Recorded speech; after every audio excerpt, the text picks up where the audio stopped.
बिस्मिल्लाहिर्रहमानिर्रहीम। अल्लाहुम्मा सल्ली अला मुहम्मद व आले मुहम्मद।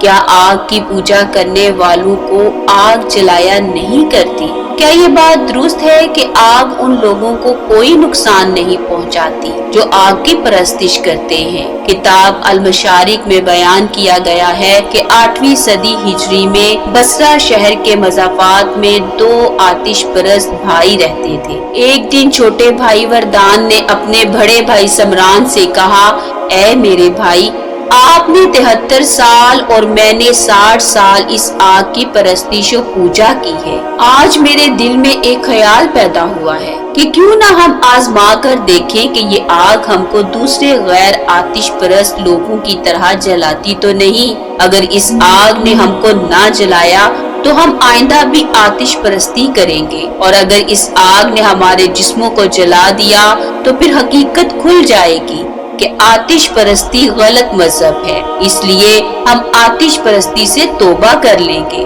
बड़े भाई समरान ने वरदान की बात से इत्तेफाक किया और दोनों उस मखसूस कमरे में चले गए जहां हर वक्त आग जलती रहती थी और वो उसके सामने बैठकर आग की पूजा करते थे। वरदान ने समरान से कहा, ऐ भाई, आग पर पहले हाथ आप रखेंगे या मैं रखूं?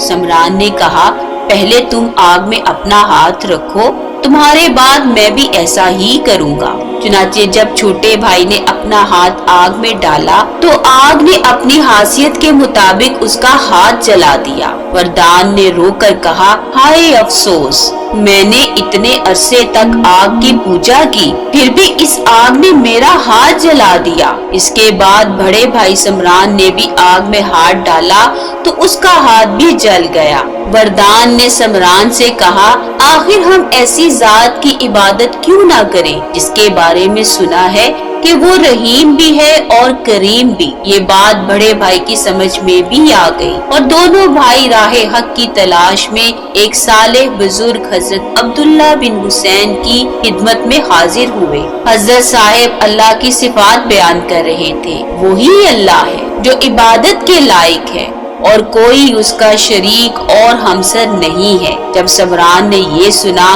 तो कहने लगा कि मेरा ज़हन और दिल इस्लाम की तरफ माइल नहीं होता।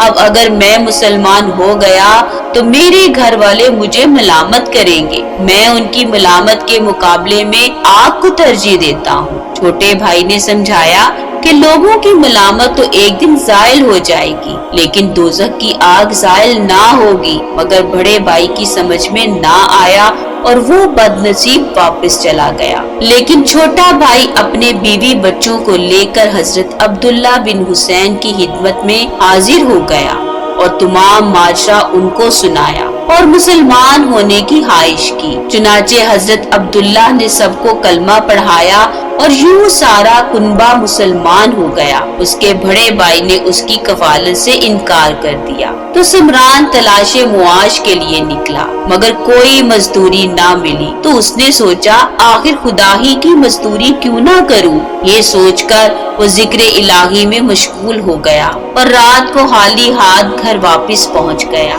बीवी ने दरियाफ्त किया कि हमारे लिए कुछ लाए हो? उसने जवाब दिया कि आज मैंने बादशाह की मजदूरी की है, मगर उसने उजरत कल देने का कह दिया है। ये सुनकर सब बच्चे मजबूरन भूखे सो रहे। सुबह को फिर बाजार गया और कोई मजदूरी ना मिली तो वो फिर दिन भर जिक्र इलाही में मसरूफ रहा और शाम को घर आकर बीवी से कहा कि बादशाह ने जुमा तक उजरत देने का वादा किया है। आखिर जुमा भी आ गया और जुमा को भी जब कोई काम ना मिला तो उस दिन भी वो इबादत ही में मसरूफ रहा और जवाल के बाद दोनों हाथ आसमान की तरफ उठाकर दुआ की, ऐ मेरे परवरदिगार, तूने मुझे इस्लाम की दौलत से नवाज कर हिदायत अता फरमाई। बस इस दीन की बरकत से और अजमत से मेरे अहलो अयाल के नफका का गम भी मेरे दिल से दूर फरमा दे, क्योंकि मुझे उनके हाल के तब्दील हो जाने का अंदेशा है। ये दुआ करके जुमा की नमाज के वक्त जब वो मस्जिद में गया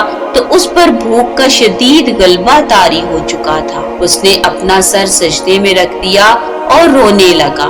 ऐन उसी वक्त किसी शख्स ने आकर उसके घर का दरवाजा खटखटाया। جس کی آواز سن کر اس کی بیوی باہر آئی تو کیا دیکھتی ہے کہ ایک خوبصورت نوجوان سنہری رومال سے ڈھکا ہوا ایک طباق لیے کھڑا ہے اور کہہ رہا ہے کہ اس کو لے لو اور اپنے شوہر سے کہہ دینا کہ یہ اس کی مزدوری ہے، اور اگر تم زیادہ کام کرتے تو مزدوری اور زیادہ ملتی۔ اس عورت نے طباق کھولا تو اس میں 1000 اشرفیاں تھیں۔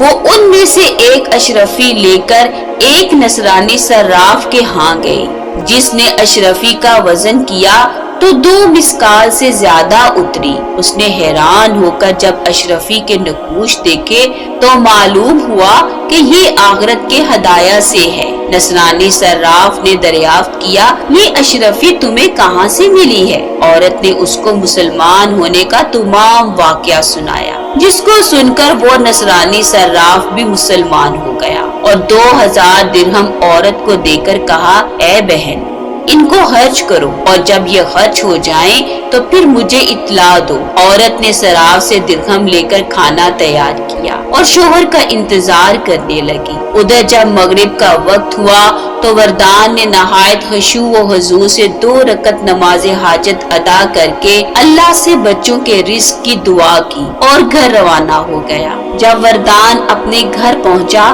تو گھر کو نہایت عمدہ طریقے سے آراستہ و پیراستہ پایا۔ کچھ آگے بڑھا تو اسے لذیذ کھانوں کی خوشبو آنے لگی۔ وہ بہت حیران ہوا اور بیوی سے اس حیرت ناک تبدیلی کا حال معلوم کیا تو اس نے اشرفیوں کے بارے میں پوری کیفیت بتا دی۔ وردان کی آنکھوں سے آنسو بہہ نکلے۔ وہ فوراً اللہ کی بارگاہ میں سجدہ شکر بجا لایا۔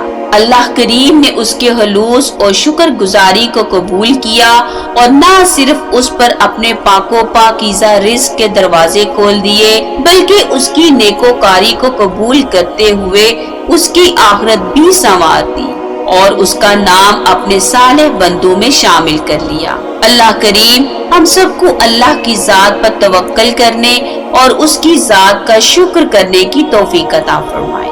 اللہم صلی علی محمد و آل محمد۔